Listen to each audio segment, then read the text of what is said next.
இப்போ நம்ம முருகப்பெருமான் எடுத்துக்கிட்டாலும் சரி, சிவபெருமான் எடுத்துக்கிட்டாலும் சரி, ரெண்டு பேரும் கனெக்ட் பண்ணுற ஒரு பாயிண்ட் பார்த்தீங்கன்னா சித்தர்கள். ரொம்ப சிம்பிளுங்க. முருகருங்கிறது கூடுங்க, சிவங்கிறது ஆத்மா.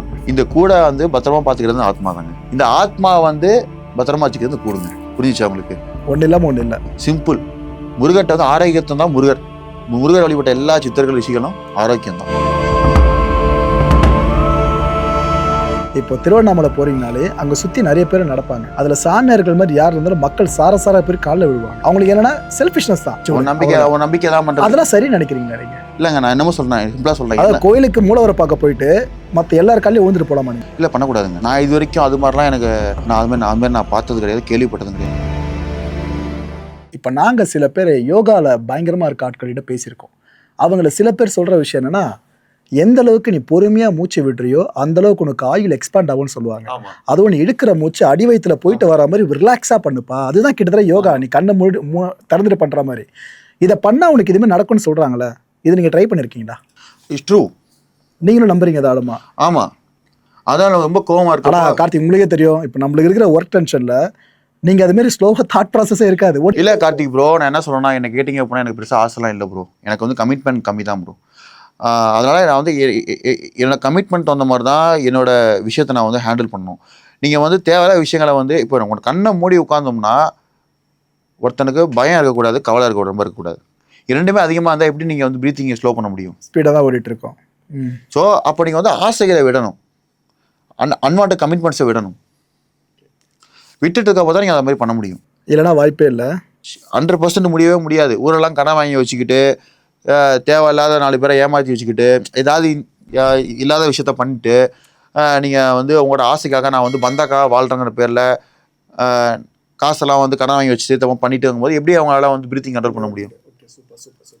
இப்போ தமிழ்நாட்டை எடுத்துக்கிட்டிங்கன்னா சிவபெருமான் பெயர்கள் இருக்குல்ல, அதை வைக்கிறத காட்டிலும் முருகப்பெருமான் பெயர்கள் நிறைய வைப்பாங்க. உதாரணத்துக்கு நம்ம நடிகர் சிவகுமாருக்கு ஒரு வீட்டை எடுத்துக்கங்க, அவர் பேர் சிவகுமார், 2 பசங்க பேர், ஒருத்தர் பேர் கார்த்தின்னு ஒரு பேர் சரவணன், நம்ம சூர்யா சாரோட பேர் சரவணன். இப்படி குடும்பத்தில் இருக்க எல்லாருக்குமே முருகர் பேரை வைப்பாங்க. இந்த அளவுக்கு கனெக்ட் நம்ம தமிழர்களுக்கு இருக்குல்ல, இதை பற்றி என்னன்னா, முருகர் வந்து ஒரு வாழ்க்கையை வாழ்ந்தார், கல்யாணம் பண்ணார், ஒரு போர் வீரனாக இருந்தார், மக்களுக்கு சேவை செஞ்சார், ஒரு கிங்காக இருந்திருக்காரு, ஒரு எல்லா விதமாக இருந்திருக்காரு, உலகத்தை உருவாக்கியிருக்காரு. ஆண்டியா ஞானமும் பெற்றார் அப்படிங்கும்போது அது மாதிரி நம்ம பிள்ளைங்களும் வரணுங்கிறதுக்காக வச்சது தான். சிவபெருமான் பேரை விஷயத்தில் யாரும் வைக்க மாட்டாங்க. வச்சாலுமே அதில் வந்து ஒரு சில கான்செப்ட் பேரை மட்டும் தான் வைப்பாங்க. ஈஸ்வரன்னு வைக்க மாட்டாங்க, ஈஸ்வரன்னு வைக்க மாட்டாங்க, சிவன்னு வைக்க மாட்டாங்க. ஏன்னா ஒரு சில வேர்ட்ஸை வந்து சொல்ல மாட்டாங்க. ஏன்னா அதோட சிவன்ற பேரு சிவான்னு மாத்திடுறாங்க. சிவன்னு வைக்க மாட்டாங்க. ஏன்னா சிவு வைப்பாங்க. அது மாதிரி வந்து அவன் அப்படிங்கிறது அவனை டேரக்டாக இன்ட்ராக்ட் பண்ணுற மாதிரி அது. ஓகேவா? இப்போ வந்து உங்கள் ஃபுல் நேம் ஆஃப் நேம் கூப்பிட்டா எப்படி?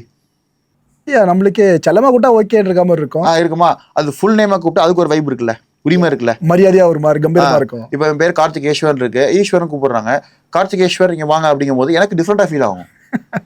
ஃபுல் நேம் சொல்லி கூப்பிடுறாங்களே அப்படிங்கும்போது அந்த இடத்துல வந்து 2 வித்தியாசங்கள் இருக்குது. அப்போது வந்து அந்த நேமை வந்து கொஞ்சம் டிஸ்கனெக்ட் பண்ணி விடுவாங்க. அந்த இடத்துல வந்து அது ஃப்ரீக்வன்சி இன்ட்ராக்ட் பண்ணுற மாதிரி இருக்குது, அதில் பயப்படுவாங்க. ஓகே, முருகர் பேர்னா நல்லா எனக்கு உண்மையிலே சொல்லுவாங்க, உன்னை ஈஸ்வரன் கூட்டதுனாலவே நீ வந்து இது மாதிரி ஒன்று இழுத்துட்டு போயிடுச்சு. அது கூட நான் நம்புறேன்னு நினைக்கிறேன்னு வச்சுக்கோங்களேன். நம்ம அதிகமாக எந்த பேரை அதிகமாக ப்ரொனன்சியேஷன் பண்ணணும் இருக்கு. வீட்டில் பார்த்துப்பாங்க, பிடிச்ச மாதிரி ஒரு பேர் வந்து இதில் வச்சுருப்பாங்க, ஆனால் கூப்பிடுறது வேற பேராக கூப்பிடுவாங்க. ஓகே. அடுத்து ஈஸ்வர், இந்த சித்தர்கள். இப்போ நம்ம முருகப்பெருமான் எடுத்துக்கிட்டாலும் சரி, சிவபெருமான் எடுத்துக்கிட்டாலும் சரி, ரெண்டு பேரும் கனெக்ட் பண்ணுற ஒரு பாயிண்ட் பார்த்தீங்கன்னா சித்தர்கள். அது என்னவோ தெரியல, சித்தர்கள்னாலே சொல்லி வச்ச மாதிரி அவங்க 2 பேர் தான் வழிபடுறவங்களா இருக்காங்க. ஆனால் ரொம்ப சிம்பிளுங்க. முருகருங்கிறது கூடுங்க, சிவங்கிறது ஆத்மாங்க. இந்த கூடை வந்து பத்திரமா பார்த்துக்கிறது ஆத்மா தாங்க. இந்த ஆத்மா வந்து பத்திரமா வச்சுக்கிறது கூடுங்க. புரிஞ்சிச்சா உங்களுக்கு? ஒன்றும் இல்லாமல் ஒன்றும் இல்லை கிடையாதுங்க. சிம்பிள். முருகர்கிட்ட வந்து ஆரோக்கியத்தை தான் முருகர் வழிபட்ட எல்லா சித்தர்கள் விஷயங்களும் ஆரோக்கியம் தான். சிவனை கும்பிட்ட எல்லாருமே என்ன பண்ணால் பாவம் பண்ணாமல் இப்படி வாழ்கிறது, தர்மம் எப்படி பண்ணணும், உன்னோட எண்ணத்தை எப்படி கண்ட்ரோல் பண்ணணும், எண்ணங்களுக்கு வலிமை எவ்வளோ இருக்குது, இந்த எண்ணங்கள் வேலை செஞ்சாதான் இந்த கூட்டுக்கு ஒழுங்கான வேலை இருக்குது, இந்த சிப்பை ஒழுங்காக வச்சுக்கோ, அப்போ தான் இந்த டிவைஸ் ஒழுங்காக வேலை செய்யும். இந்த சிப்பை வந்து சிவன் கொடுத்தது, இந்த இந்த உறுப்பை கொடுத்தது முருகர். எனக்கு ஜிம் சாமியார்கிட்ட பேசுகிற மாதிரி ஜிம் சித்தர்கிட்ட. இப்போ வெரி சிம்பிள். இந்த காற்று தான் வந்து இந்த ஆத்மா. இந்த பஞ்சபூத சக்தியை வந்து இந்த கூட்டுக்கு நான் கொடுத்துருக்குறேன். முருகனாக இருந்து உலகத்தை காப்பாற்று. அவ்வளோதான். சிம்பிள். சிம்பிள். ஓகே, உங்களுக்கு சித்தர் அனுபவம் எதனா கிடைச்சிருக்கா? சித்தரை பார்த்துருக்கேங்க. என்ன அசால்ட்டா சொல்றீங்க? அதை பத்தி சித்தரை வந்து இல்ல நான் ஆரம்பத்துல சொல்லிடுறேன், நம்பிக்கை இருக்கு எனக்கு, அதனால ஓப்பனா இந்த விஷயத்தை கேட்கல. நீங்க இந்த வீடியோ பார்க்குறவங்களுக்கு நம்பிக்கை இருந்தா, கேலி கிண்டல் பண்ணாம இருந்தா நீங்க இதை தாராளமா பார்க்கலாம். நான் அனுபவத்தை சொல்றேன். எனக்கு வந்து இந்த மாதிரி இந்த ஃபேக்கா என்னை பிரபலப்படுத்திக்கணுங்கிற எண்ணமே அப்படி நான் என்ன செய்யறேன்னா, எனக்கு வந்து இந்த ஸ்பாட்டை யூஸ் பண்ணிக்கிற அவசியமே கிடையாது. ஏன்னா கர்மம் அவ்வளவு நம்பிக்கை இருக்கும், போய் சொல்ல ரொம்ப நம்புறேன். இது எங்க அம்மா பார்க்குற அம்மா கூட சொல்லுவாங்க. 2 பேருக்கு நான் பர்சனலாக சொல்லியிருக்கேன். அவங்களுக்கு அனுபவம் இருக்குது இல்ல? அம்மா நான் சொன்னேன் என்ன நடந்துச்சு நான் சரிவா சொல்றேன். நானும் எங்க அம்மாவும் இதை வெளியூர் போயிருக்கோம். வெளியூர் போயிருந்தப்போ நான் ஏதோ ஸ்டக் ஆகிருக்கும். அங்கே ஒருத்தர் வயதானவர் என்ன பண்ணுறாரு அப்படின்னா, ஒரு இடத்துல கூட்டு போகிறாரு. அவர் தமிழ்காராக இருக்கார் அந்த நாட்டில். அவர் திங்ஸ் எடுத்து வராரு. என்ன வண்டியில் வர நீங்கள் நம்பி வாங்க, நான் கொண்டு போய் ஒரு இடத்துல விட்றேன்னு சொல்லி கூட்டு போகிறாரு. வண்டி வீல் பிரச்சனை சரி பண்ணி உட்காந்து நானும் எங்கள் அம்மாவும் போகிறோம். இறக்கி வர்றாரு. இந்த திங்ஸை இறக்கி கீழே வைப்பான்னு சொல்கிறாரு. நானும் திங்ஸ் இறக்கி வச்சுட்டு பார்க்குறேன், அவரை காணோம். அந்த கனவு ரொம்ப ரியலாக இருந்தது. இந்த கனவு எனக்கு ஞாபகம் வந்தது காலையில் கட்ட கனவு ஈவினிங் தான் ஞாபகம் வந்தது. இது புதுசா இருக்கு. ஆமாங்க, ஈவினிங் தூங்கி அந்த ஞாபகம் வந்தது எனக்கு. இது நம்ம என்னமோ ஒன்று பார்த்தோமே அப்படின்னு சொல்லிட்டு அப்போ என்ன நினச்சி அப்படின்னா, அந்த திங்ஸ் எடுத்து வைக்கிற அது ஒரு அந்த அவர் வந்து என்ன பண்ணிடுறாரு அப்படின்னா, மாயமாக மறைஞ்சிடுறாரு. அப்போ அங்கே இருக்க குருமார்கள், அங்கே இருக்க எல்லாரும் என்ன பண்ணுறாங்க அப்படின்னா, முஸ்லீம்ஸில் வந்து அந்த இஸ்மில்லா சொல்கிறாங்க, என்னடா அது ஒன்றுமே புரியலையே, என்ன முஸ்லீம். நானும் என்ன பண்ணுறேன் அப்படின்னா, நம்ம ஓ நம சிவாயன்னு சொல்லிட்டு நான் வேண்டிக்கிறேன், கையெழுத்து என்னடா நடக்குதுன்னு சொல்லிட்டு. அப்புறம் பார்த்தோம்னா ஒரு அவர் பாயா தான் கூப்பிடுறாங்க. பாயா உள்ளே போனவர் ஒரு சாதுவாக வெளில வர்றாரு. அந்த சவத்துக்குள்ளேருந்து வெளில வர்றாரு. கனவுல நடந்தது. சவத்துக்குள்ளேருந்து வெளியே வந்து அப்படியே நிற்கிறாரு. நின்ன உடனேயே அவர் மேலே ஒரு ஸ்மெல் எனக்கு ஃபீல் ஆகுது. அந்த ஸ்மெல் ஃபுல்லாக எனக்கு சரண்டர் ஆகுது. அப்போ வந்து என்கிட்ட என்ன பண்ணுறாரு அப்படின்னா, உனக்கு என்ன வேணும்னு கேட்குறாரு. யூனிவர்ஸ் வந்து டெஸ்ட் பண்ணுது. யூனிவர்ஸ் வந்து ஒரு சித்தனை ஒரு ஆத்மாவை அனுப்பி உன்னோட எண்ணங்களை டெஸ்ட் பண்ணதுக்கு அப்போ நான் ப்ரூஃப் அப்போ நினச்சேன். அப்போ எனக்குள்ள உண்மையான கோரிக்கை ஒன்று இருக்குது.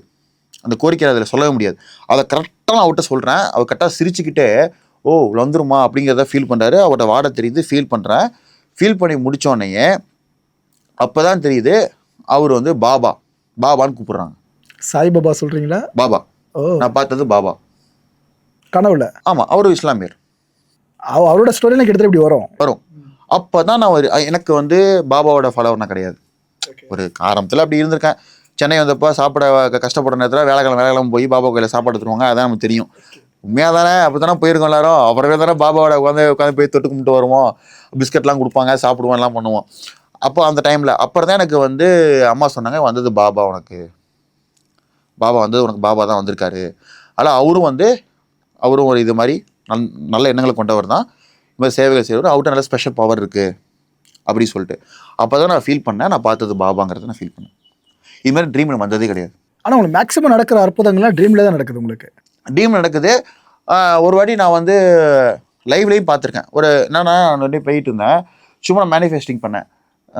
அது போல் ஒரு சித்தராக இருந்தால் என்கிட்ட வந்து இந்த ஜூஸ் கேட்பாரு அப்படின்னு நினச்சேன்.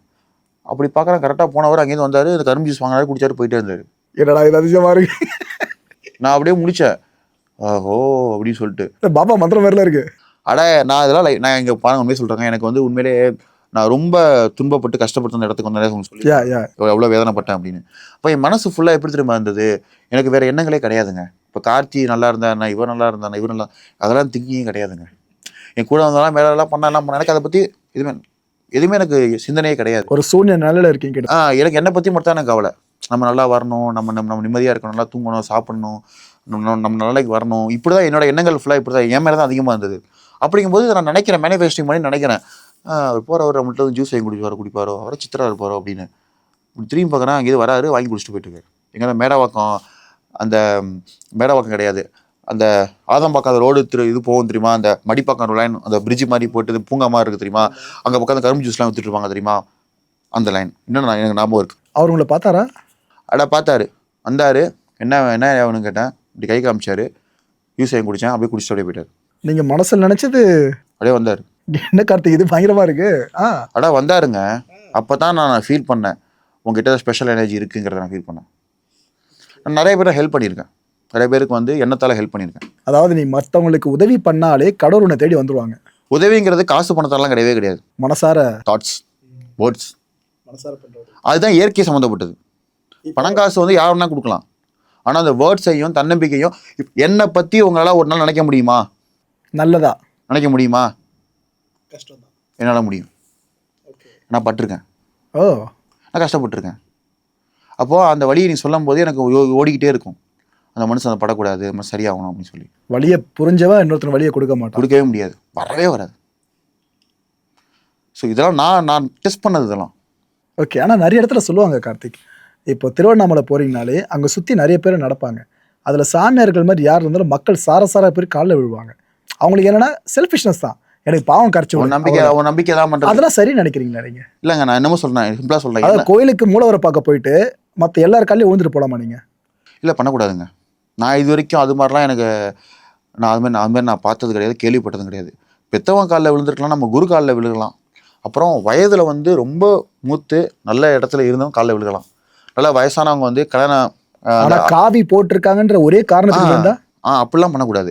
இந்த 80 கல்யாணம் பண்ணவங்க, 90 கல்யாணம் பண்ணவங்க, ரொம்ப வயதாகி 100 வயசு கடந்தவங்க, வாழ்க்கையை முழுமையாக பார்த்தவங்க, அவங்க காலில் விழுகலாம்.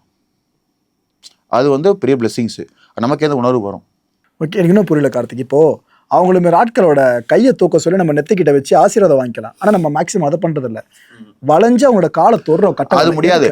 உண்மையிலே அருள் கிடைக்கணும்னா அவன் கை வந்து நம்ம மேலே படும். ஆமாம், குடிஞ்சதுக்கு அப்புறம் தூக்கி விட கைப்படும், அவ்வளோ அதிகபட்சம் கைப்படும். ஒருத்தரோட போயிட்டு இருக்காரு, உங்களால் அவன் தம்பிங்க கூப்பிட்டு மேலே கை வைக்கிறான்னு வச்சுக்கோங்களேன், அதுதான் பிளெஸிங்ஸ். ஓகே. சாது உன்னை கூப்பிட்டு என்ன சாப்பாடு கொடு அப்படின்னு கேட்டா சரி. நான் பாபாவை டெஸ்டிங் எனக்கு பண்ணாருங்க. நான் வந்து சும்மா போயிட்டு இருந்தேன், பாபா கும்பிட்டு போயிட்டு இருந்தேன். என்ன பண்ணிட்டாரு, கையில் வந்து பிரசாதத்தை கொடுத்துட்டாங்க, சாம்பார் சாதம். நம்ம டயட்டை ஐயோ இந்த சாம்பார் சாதத்தை எல்லாம் பண்ணுறது பாபா தெரிஞ்சு பட்டி அப்படின்னு சொல்லிட்டு அவட்ட நான் பேசக்கூடிய நான் இருக்கிறேன், எல்லாம் பேச முடியாத நான் ஃபீல் பண்ணிட்டேன். பாபா இப்படி பண்ணிட்டேன், என்ன பண்ணுறது தெரியல எனக்கு. அவர் முகம் சிரிச்ச வழியே இருக்குமா, சரி என்ன பண்ணிட்டு திரியிறேன். நான் என்ன பண்ணுறது, அம்மா கிட்ட அம்மா உன்னை யாரும் வாங்கிட்டு சொன்னேன் வீட்டுக்கு, யாரும் சாப்பிடுவாத நைட் ஆச்சு அப்படின்னு திட்டுவான்னு சொல்லிட்டு நானும் என்ன பண்ணுறேன் வந்தேன். அப்போ என்ன பண்ணுறேன், இந்த பிரசாதத்தை யார் தானமாக ஏற்றுப்பா? சாப்பாடு இல்லாதவங்க, ரோட்டில் இருக்கவங்க யாராவது 11 மணிக்கு எங்கே போய் தேடி கொடுப்பேன். இப்போ பெரிய ட்விஸ்ட் என்னன்னா, அந்த சாப்பாடை எடுத்துகிட்டு போய் செருப்பை கழட்டிட்டு துப்புரவு பணியாளர் இருக்காங்க பாருங்க, அவங்கள்ட்ட போகிறேன். என்னப்பா அப்படி நான் சொன்னேன், நைட்லாம் வேலை செய்கிறீங்க, உங்களுக்கு பசிக்கும், இந்த அன்னத்தை வீணாக்க வேணாம்னு சொல்லி கொடுக்குறேன். 2 நிமிஷம் எல்லாமே சைலண்ட்டு, 4 பேர் 5 பேர் சைலண்ட்டு. கொடுப்பேன், வாங்கிக்கிறேன், வாங்கிட்டாங்க, எதுவுமே சொல்லலை அவங்க. அப்போ அந்த வார்த்தைக்கு எவ்வளோ வலிமை இருக்கு பாருங்க. இது பெரிய விஷயம் கார்த்திக், ஒருத்தவங்க கொடுக்கும்போது சந்தேகிக்காம வாங்குறதே பெரிய விஷயம். நான் மனசை உருகி சொன்னேன், அம்மா நான் கொட்ட மனசு வரல, கோயிலில் கொடுத்தாங்க, நான் சாப்பிட முடியாது, இதை கொட்ட வேணாம், நீங்கள் பசிக்கும் போது சாப்பிடுங்க பகிர்ந்துக்கு அப்படின்னு சொல்லி மனசாக கொடுத்தேன், வாங்கிட்டான். இது இது இது ஏன் வாங்கிட்டாங்க, ஏன் நடந்தது? நான் பாடி சும்மா போயிட்டு பாபாவுக்கு கும்பிட்டு பார்த்தா கை நீட்டு கும்பிட்டு நிற்கிறேன், கையில் பிரசாதத்தை கொடுத்துட்டாங்க, என்ன பண்ணுறது? நான் அது உங்களுக்கானது இல்லை, அவங்களுக்கானது. அவங்க அது வந்து டெஸ்ட் பண்ணுறீங்க, உனக்கு சாப்பாடு மேலே மரியாதை வந்து எவ்வளோ இருக்குது, இதெல்லாம் டெஸ்ட் பண்ண தான் யூனிவர்ஸ் ஒன்று கொடுக்க போகுதுன்னு அர்த்தம்.